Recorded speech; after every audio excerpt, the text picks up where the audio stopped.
Hello, everyone. So, today I'm going to be talking about something that really means a lot to me, and that is something that I've only recently been able to identify in my life. I have struggled with ADHD obviously my whole life, but it's something I only suspected of having maybe 4 years ago, and it's something that I've only been diagnosed with for a year.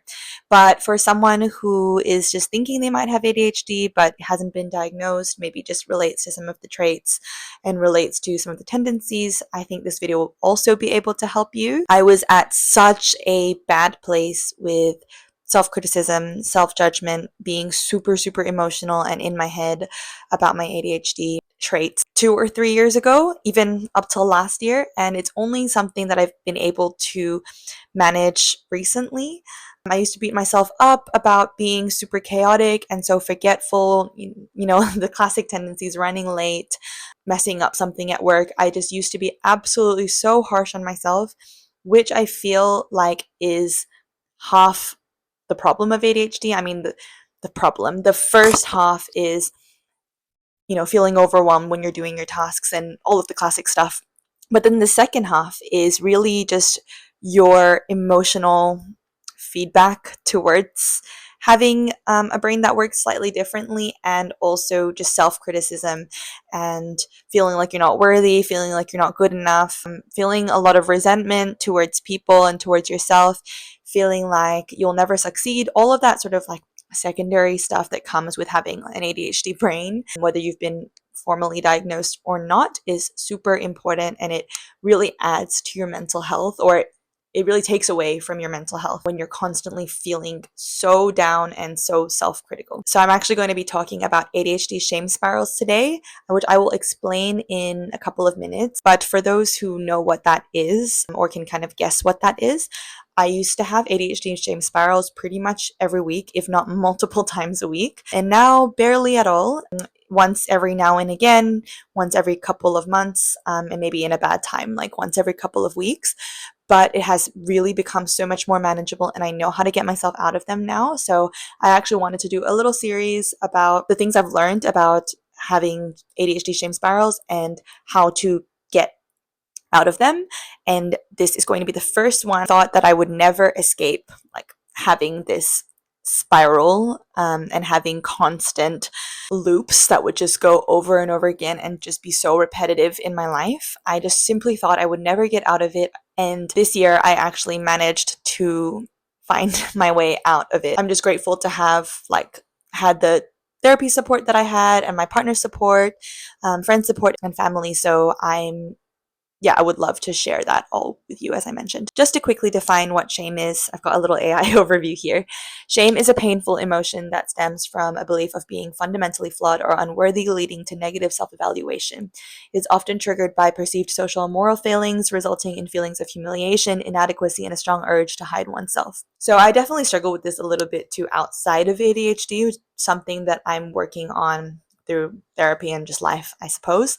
But relating it directly to an ADHD brain or someone who's a bit neurodivergent, ADHD shame specifically, AI overview, is ADHD shame stems from a lifetime of perceived failures and judgments due to ADHD symptoms being misunderstood as character flaws like laziness or lack of willpower. This can create a shame cycle where individuals internalize these criticisms, leading to low self-esteem, avoidance of challenges, and difficulty accepting praise or asking for help. For me personally, I think that being forgetful and being chaotic and not being able to do tasks like how I've seen other people do the same tasks has been a massive struggle for me in my life.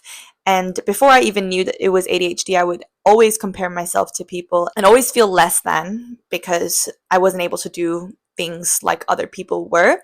And I do have a lot of strengths as well that I recognize, but those strengths never lived up to what I perceived was good, and how I perceived other people and how I put other people on a pedestal.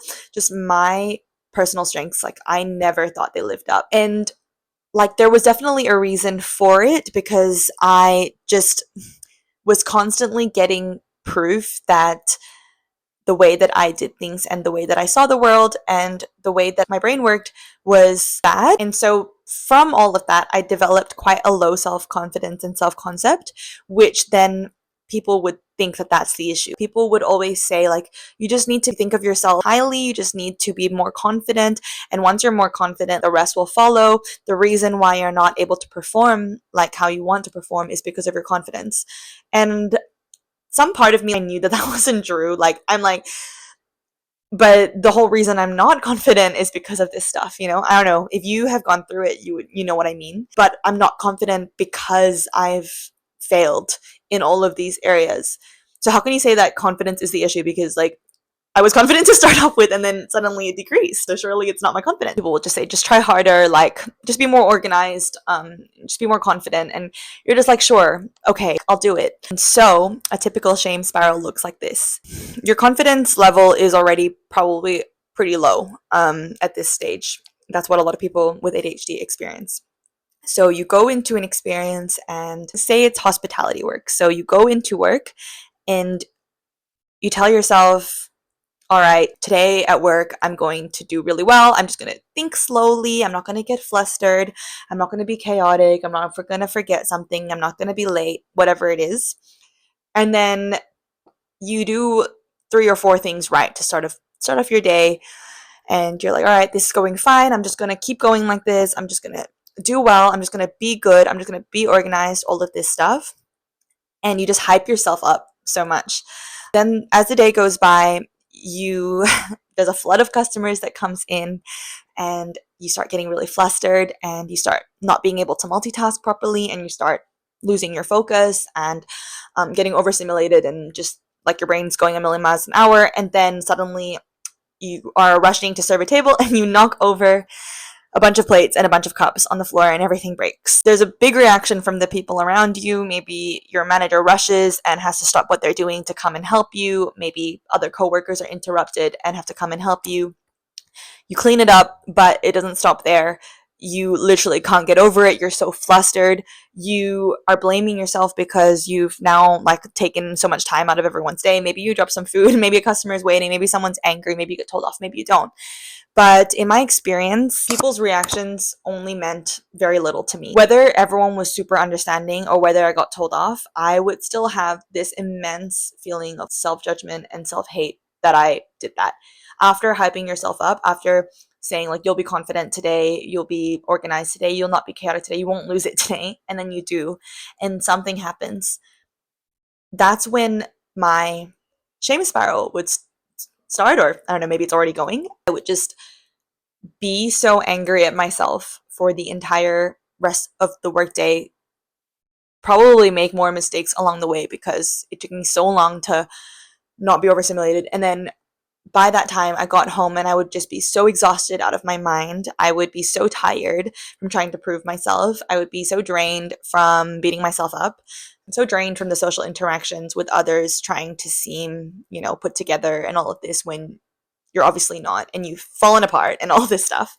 And now you're complaining to your partner or your housemate or your best friend or your parents or whatnot that why can't I just do something right? And they're trying to reassure you and they're trying to make you feel seen. Some people are better than others at this, depending on who you have. They're trying to reassure you and trying to make you feel better about it and saying, everyone makes mistakes. It's okay. I drop stuff at work all the time. But something in the back of your head, that it's not the same, given that person is non-ADHD. You know that it's not the same, and you know that it isn't, I made a stupid mistake at work, because yes, you did, but it's also about everything that you've now attached to it and the fact that you went in being so hyper aware. A lot of people don't go into situations hyper aware and maybe they're thinking about something else and they drop something. It's not the same. It's just not the same. If you've experienced that, that's super classic, I think, of ADHD, and it's something that I experience, as I mentioned earlier, every single day. For me, mainly it came from work, but also home, stuff to do around the house.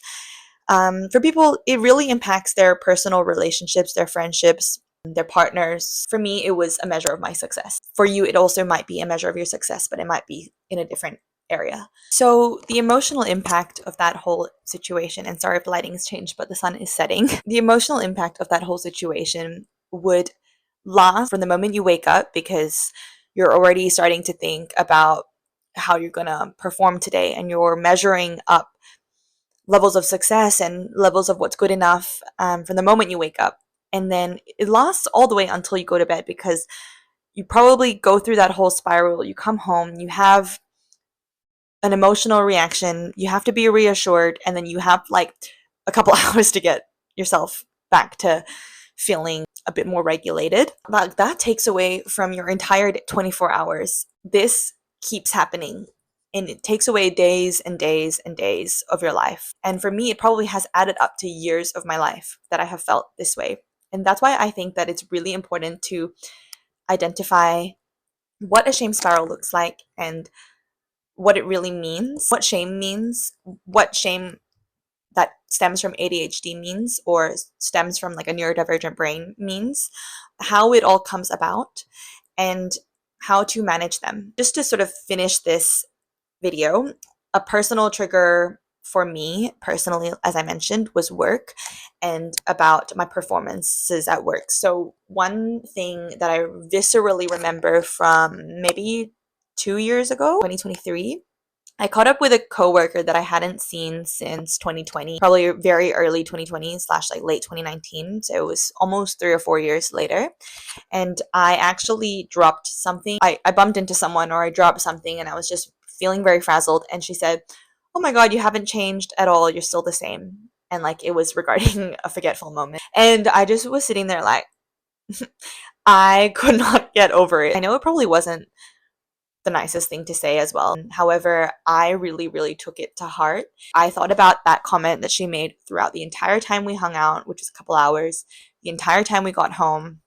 I cried that night, all of this stuff, because it just meant so much to me in a bad way that I was known or remembered for having these traits that I deemed so incredibly negative. And she obviously deemed it negative too. I won't go into detail about that, but there were moments where she commented on it. And that's what will happen. Like, it will happen because there's a lot of, I mean, I won't even say neurotypical, but there's a lot of people in this world that are critical, and they're also maybe highly organized. They might be super type A, for example. So I think that this will happen regardless. It was really important for me that I knew how to navigate it and get out of it. So that's why I think the most important thing is, firstly, to be able to recognize the emotional experience and the breakdowns as an ADHD shame spiral, and be able to label it and identify it, because that's the first, even though it sounds small and it sounds like it won't really do much, it really is the first step to be able to manage these spirals better. Notice the pattern and label the spiral first and foremost. From my experience, I know that you can't just simply tell yourself to stop being like this. It's not going to happen. You're going to continue being like this, and continuing to reinforce, stop being like this, stop being, you just end up being like an insanely critical parent. You're removing yourself from the equation. You're removing your own brain from the equation, and saying it's yourself that is causing all of this shame and negativity. It's the way that your brain works that's directly leading to all of that criticism, and that's just simply not healthy at all. Even if that is the case in reality, it's not healthy to keep telling yourself that. Recognition is definitely the first step towards being able to change this and being able to manage your emotions better. And for anyone who's here and who's thinking like, but I don't want to stop the shame spiral, I want to keep shaming myself so that I will eventually get better.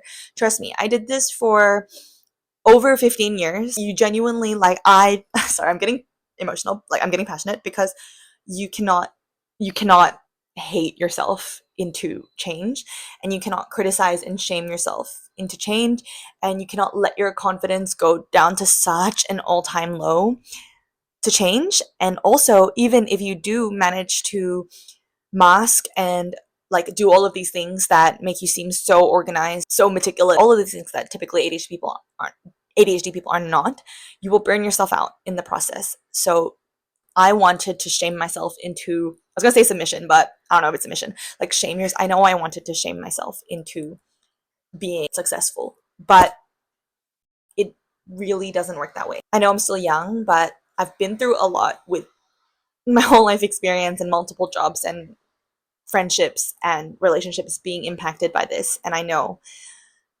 the only way through is identifying what goes on in your inner world when you go through these insanely self-critical periods, and then also emotional regulation that will get you through it, and self-compassion. And a lot of people don't want to be self-compassionate, I understand, but you have to be. So this first video is really just going to be about identifying what a shame spiral looks like. And then the next video is going to be about identifying personal triggers, what triggers an ADHD spiral for you. And then the third video is going to be about how I've managed to get myself out of it once like one has already actively started, which still happens. Like, we're all human, so it happens all the time to me now, and I've just learned how to make each shame spiral shorter and shorter and shorter. And instead of it taking up days and days of my life, it probably just takes up 1 or 2 hours at the very most, and then I'm able to sort of get on with it. And then I want to follow up with a bunch of acceptance videos as well, things I've had to accept that come with having ADHD, things that I never thought I would accept in myself that I've had to finally come to terms with. Very, very passionate about this, and it's really something that has changed my life forever once I learned how to be self-compassionate and also labeling my experiences. So that's just me for today. Thank you so much for being here. I really appreciate anyone who's listening. I really wish I had this when I was going through everything, so hopefully you'll find it helpful too. It's raining really heavily now and the lighting's gone down, so I will see you all next time. Thanks, bye.